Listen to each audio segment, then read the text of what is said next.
आगे बढ़ेंगे, बड़ी खबर। ईरान ने इजरायली जहाज से 5 भारतीय रिहा कर दिए हैं। 18 अप्रैल को ईरान ने एक महिला को रिहा किया था। 11 क्रू मेंबर्स अभी भी कैद में हैं। उनकी भी रिहाई का इंतजार अभी हो रहा है। भारत ने इस सहयोग के लिए ईरान को धन्यवाद कहा है।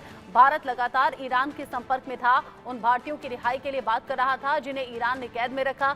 11 क्रू मेंबर्स अभी भी कैद में हैं, लेकिन भारत सहयोग के लिए धन्यवाद दे रहा है क्योंकि 5 भारतीय ईरान की तरफ से रिहा कर दिए गए हैं। एक महिला को 18 अप्रैल को ही रिहा कर दिया था।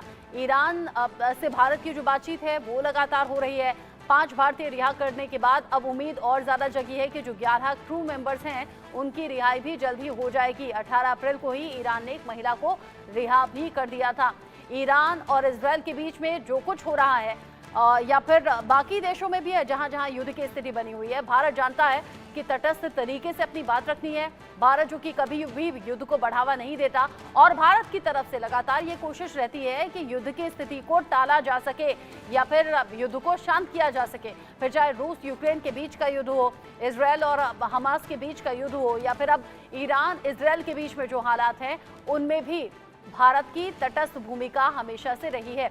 ईरान ने एक कंटेनर जहाज MSC एरीज से 5 भारतीयों को रिहा कर दिया है। गुरुवार को ईरान स्थित भारतीय दूतावास ने बताया कि ये पांचों भारत रवाना हो गए हैं। इससे पहले 18 अप्रैल को महिला कैडेट एंटेसा जोसेफ को रिहा किया गया था। 11 भारतीय क्रू अभी भी ईरान की कैद में है। ईरान स्थित भारतीय दूतावास ने इस सहयोग के लिए ईरानी अधिकारियों को धन्यवाद कहा है। दरअसल इजरायल पर हमले से पहले ईरान ने भारत आ रहे पुर्तगाल के झंडे वाले एक जहाज को ओमान की खाड़ी में होर्मुज पास से जब्त कर लिया था। इसकी जानकारी 13 अप्रैल को दी गई थी। इस पर 25 क्रू मेंबर्स मौजूद थे जिनमें 17 भारतीय और 2 पाकिस्तानी थे। ये शिप इजरायली अरबपति की थी।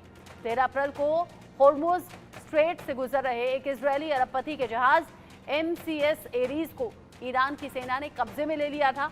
ईरान ने के रेवोल्यूशनरी गार्ड्स के कमांडो UAE से रवाना हुए, जहाज पर हेलीकॉप्टर से उतरे थे। ईरान ने आरोप लगाया था कि शिप बिना इजाजत उनके इलाके से गुजर रहा था।